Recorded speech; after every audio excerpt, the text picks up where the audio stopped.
This experience happened when I was 17 years old. I was particularly obsessed with motorcycles. When I had time, I would meet my friends and go off-road together. Although I was often injured, it didn't stop me from loving off-roading. One weekend, my friend asked me to go off-road with him. It had been raining for a few days, and the roads had become very muddy. I rode my motorcycle up the off-road track and headed towards a jump. I had been on this jump hundreds of times before. That day I decided to complete a jump farther than I had ever done before. As I approached the jump, I sprinted as fast as I could. A voice told me that I had to slow down. I ignored the voice and sped up. This was not the first time I had heard this voice. This voice was special to me. I was often abused by my stepmother when I was a child. Whenever I was beaten, there was always a voice comforting me. When I was in trouble, I would also hear this voice.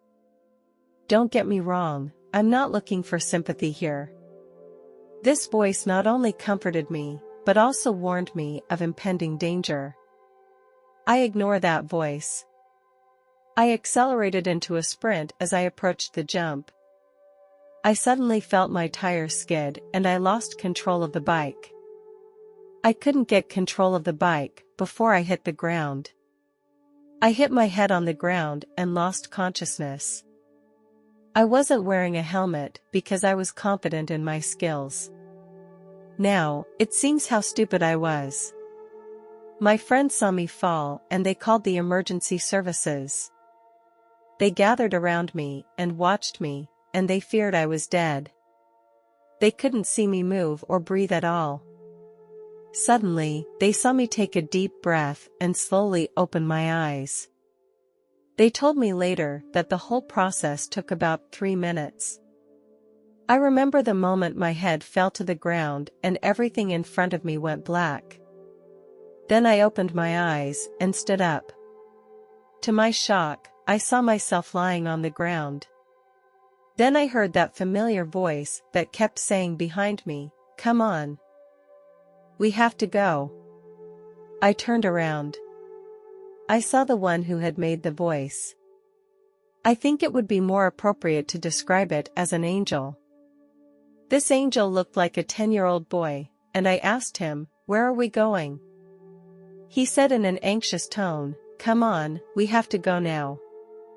The devil in the darkness is coming." Then he pointed to the distance. There was a dark spirit coming toward me, and he wanted to take me away. I had a feeling that he was sent by Satan to try to capture my soul. There was a dark cloud around him, and he was wearing a black robe, and I could not see his eyes. He represented pain and suffering. I looked at the angel floating above me, and he held out his hand for me to grasp him. The angel wore a white coat and a golden crown on his head. He began to fly upward. I looked down and saw my friend. I also saw the demon that was around my body. He looked very angry. As the angel and I flew upward, I saw the earth getting smaller and smaller. Then we went into outer space, faster and faster, until the earth disappeared. We passed so many planets, going so fast, it was like a blur. I tried to look up to see where we were traveling. It was very difficult because we were going so fast. Finally, we got there through an obstacle. It was a very dreamy place, and I felt so wonderful here.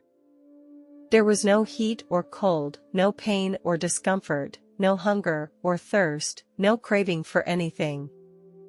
I had a feeling of being loved, and this place was the most perfect place you could imagine. I believe this place is heaven. The angel said, "I have to go now. There are others waiting for him." I thanked the angel for everything he had done for me. I saw 2 people to my left. They were standing on a podium. There was a book on the podium, and it was very thick. One of them looked at me and asked, Why are you here? I looked up at him. In a trembling voice I asked, "Are you saying I should go down there?" I felt that they were implying to me that hell was where I should go. They both laughed and explained to me, "Now your time has not yet come." I felt very puzzled. Then they opened the book. I saw names written all over the top of the book, and they said, "Here is the list for today, and your name is not here." Then he turned the book back many pages and said, "This is your time," and they pointed to my name. I told them, "I want to stay." They replied, "You have to go back. You are part of God's plan." I asked, "Why do I have to go back, and how will you send me back?" They said, "We will take you to God. He knows what to do." They took me to another place. Here I met God. He was sitting very high up. I saw that he was wearing a white robe. God held out his hands to me as if he were picking up a little child. He told me to sit down in front of him. His hands were very strong, yet they were the warmest hands. I slowly looked up at him. He was very tall. His hair and beard were white and I could hardly breathe. God put his hand on my head. He could see everything about me. He could see the good and bad things I had done, and he could experience what I was really feeling at that moment. He said, "Yes, you are good." He went on to say that you were part of my plan. He showed me a picture of a much more mature me with a boy in tow. I understood that the boy was my son. I was in a wheelchair and the boy was pushing me because my neck had been broken in the accident. This meant that I was paralyzed and my son had to take care of me. I asked, "Where is the boy's father? Is he dead?" God said, "He went to another place." Later, I did get married. At the age of 25, I had a son with my first husband. When my son was 2 years old, we got divorced. He left us and went to live in another city and never came back. Then God told me, "You can choose to stay, but I want you to go back." I asked, "What did you mean when you said I was part of your plan?" Then he told me about the mission. If I stayed there, God would have to change the other events associated with it to make his plan work. I told God, "If this is part of your plan, I will choose to go back for you. But if I go back, can you heal my neck? Not for me, but for my son, so he wouldn't have to take care of me. It's bad enough that his father is gone." God agreed. He told me that if I chose to go back, some of the memories I had here would not be preserved. So many of my experiences were erased from my memory. God smiled at me and said softly, "It's time to go back." I followed God through the gates of heaven and into the universe. Words cannot describe this scene. We traveled between the galaxies. It was as if I was immersed in the universe, no longer bound by time and space. As we approached the Earth, I saw it becoming clearer and clearer. I could see large areas of land and oceans. When we finally reached the Earth's atmosphere, I felt a powerful surge of heat. We passed through the clouds and approached the Earth's surface. I knew that I was about to return to my home and start a new life. It was almost an instant compared to the journey to heaven with the angels. God was about to leave when I realized that he had not fixed my neck. I said, "Wait. What about the wound on my neck?" Then God put his hand on the back of my neck. Everything was back in place. I felt the warmth of the hand. God was getting ready to leave and I noticed that my neck still hadn't fully recovered. I said, "I still feel something wrong with my neck." God said, "This scar is to remind you at all times. The consequences need to be borne by yourself, and then God went back to heaven. I opened my eyes, saw the sunlight, and I took a deep breath. Life came back into my body. My friends saw me awake and one of them asked, "Are you okay? We thought you were dead." I had wounds in many places on my body, most importantly my neck, and I felt a lot of pain. They helped me up and my motorcycle was almost scrapped. Soon the ambulance came and I was taken to the hospital. The doctors asked me some questions, some I answered and some I couldn't. They called my parents and they arrived at the hospital soon after. The examination didn't reveal anything too serious. And after a brief treatment of the wound, we went home. When I returned to the real world, I found that my ability to think was greatly enhanced. I started to re-examine my life and think about the meaning of my living. I realized that life is short and we should all cherish our time and do what we love to do. After that experience, I became more brave and determined. I started to pursue my dreams more actively. I also understood what is the real value, which is to help others and create more value.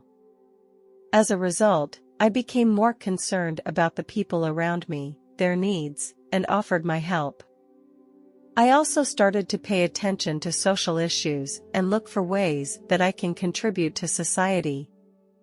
I know that even small gestures can have a positive impact. This near-death experience has had a profound impact on my life.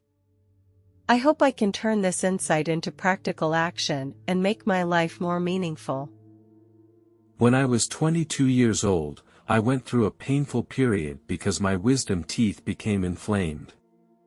This was not the first time this had happened, but this time the pain was unbearable. I had to go to the doctor. He examined my teeth and told me that this situation could last for a while unless I decided to make a decision to have all my wisdom teeth extracted.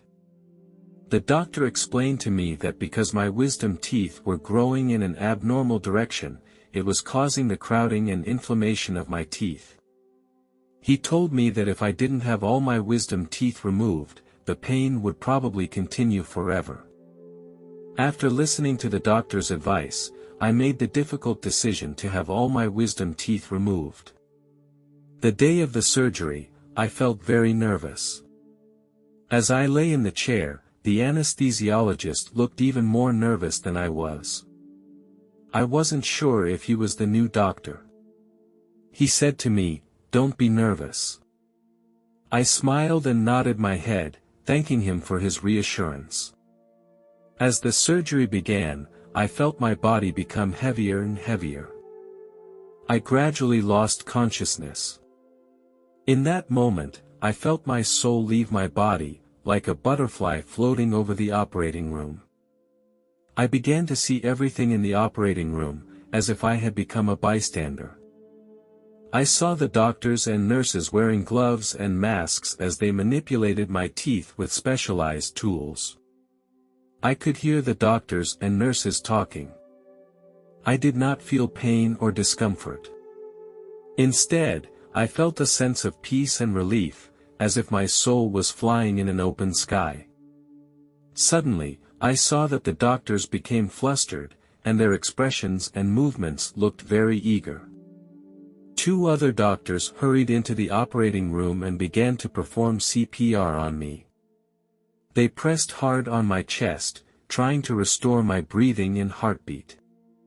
My body continued to tremble in their hands. I grumbled next to them, "Can't you be more gentle?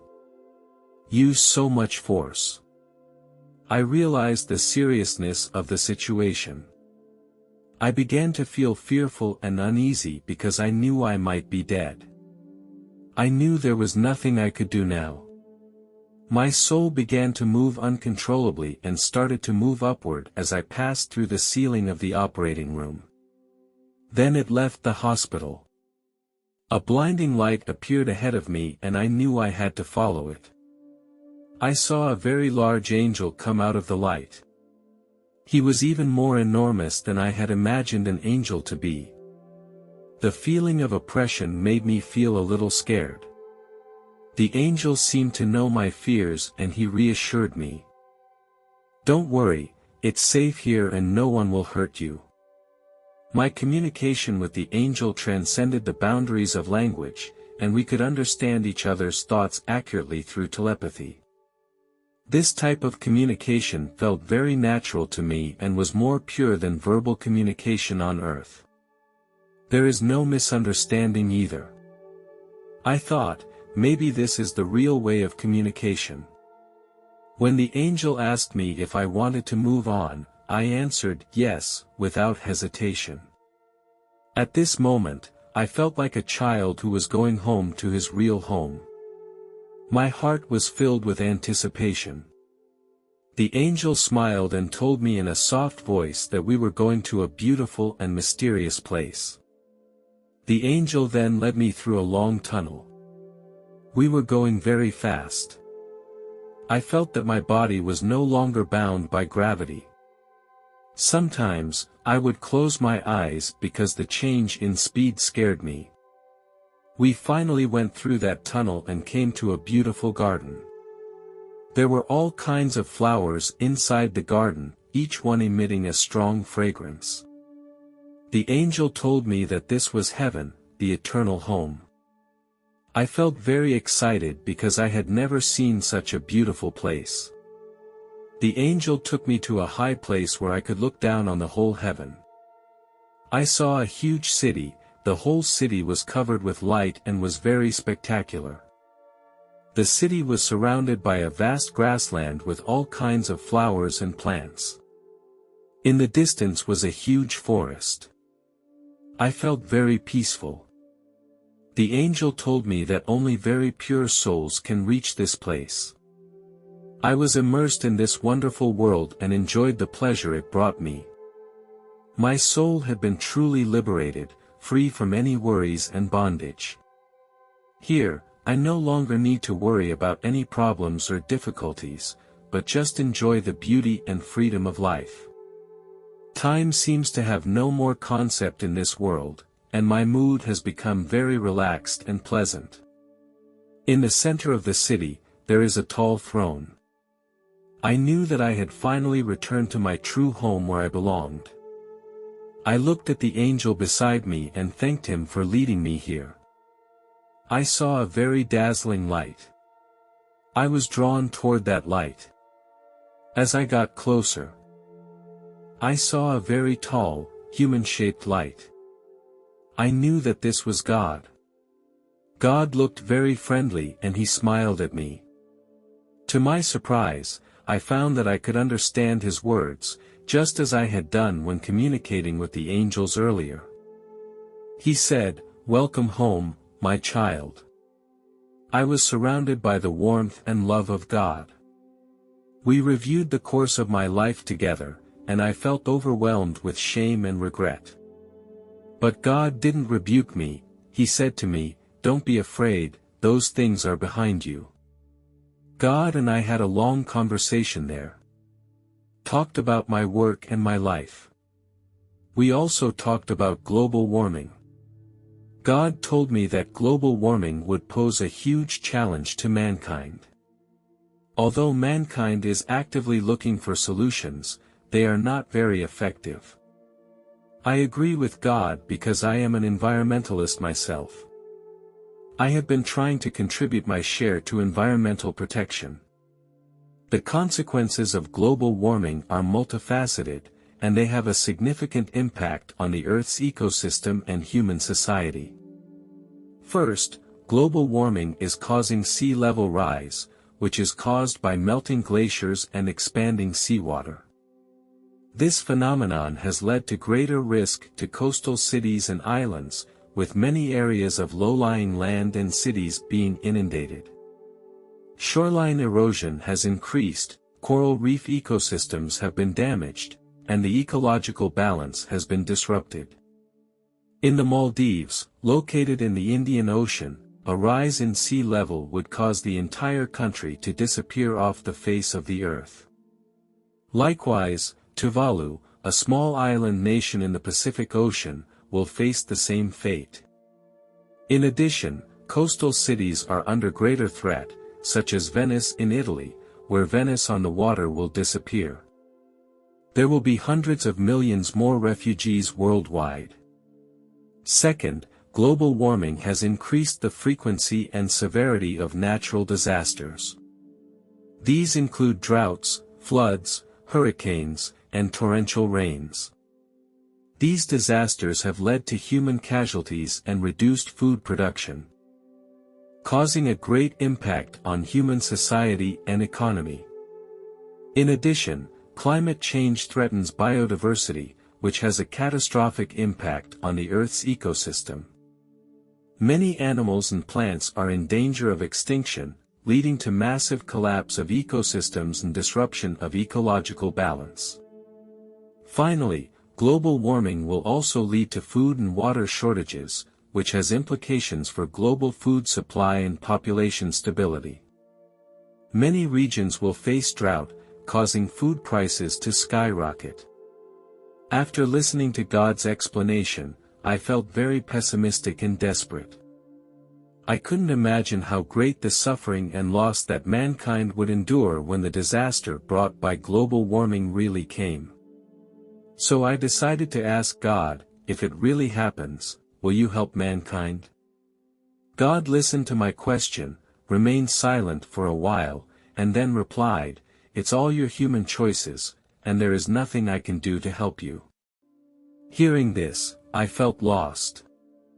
I originally thought God would give us some help and support, but now I understand that humans need to face and solve this problem by themselves. God saw my loss and despair, and He reassured me that this was not the worst time, and that mankind still had a chance to save itself. God told me that if mankind could unite and take effective measures, it would be possible to avoid the worst outcome. These measures include reducing greenhouse gas emissions, protecting the environment and changing lifestyles. Every person can contribute to this problem. God says that although humans may sometimes feel small, a small act by one person can have a ripple effect. This process of self-redeeming is everyone's responsibility. Everyone can reduce the number of times they drive and walk or ride a bike instead of driving. This will not only reduce greenhouse gas emissions, but also improve physical health. After I listened to God's words, I knew that mankind still has a chance to save the earth. I expressed my gratitude to God. God told me that it was time to go back and that I needed to get this message out to more people so that more people would know how they should act. The angel next to me came up and told me not to worry. He would take me back. We went back through that long tunnel very fast. At times I even felt a little scared, but the angel stayed by my side and made me feel at ease. Finally, we went through the last tunnel and returned to the hospital room. When I opened my eyes, I felt very confused because I found myself lying in a hospital bed. There were many doctors and nurses busy around me. I tried to sit up, but my body was very weak. I didn't know what was happening. The doctor told me that I had used too much anesthetic. It caused me to go into cardiac arrest. Fortunately, the paramedics found and resuscitated me in time. Now, I have regained consciousness, but need further treatment and observation. When I heard the news, I couldn't imagine that I almost lost my life due to medical errors. At the same time, I did not blame the anesthesiologist too much. I knew it was not his intention and that he might have just been negligent for a moment. At that time, I also did not think that this medical error would bring me a chance to meet with God. After I left the hospital, I began to actively seek out an environmental charity organization. I hope to become a volunteer for them and make a small contribution to the protection of the earth. Finally, I found an organization and became one of their volunteers. I participated in various environmental activities with them. Now, I have become one of the oldest members of this organization and have been volunteering for 11 years. I have always believed in God's word that even a small act by one person can have a ripple effect and affect more people. Each person can contribute to this issue. We need to unite and take effective measures. Reduce greenhouse gas emissions, change lifestyles, and do our part for the planet.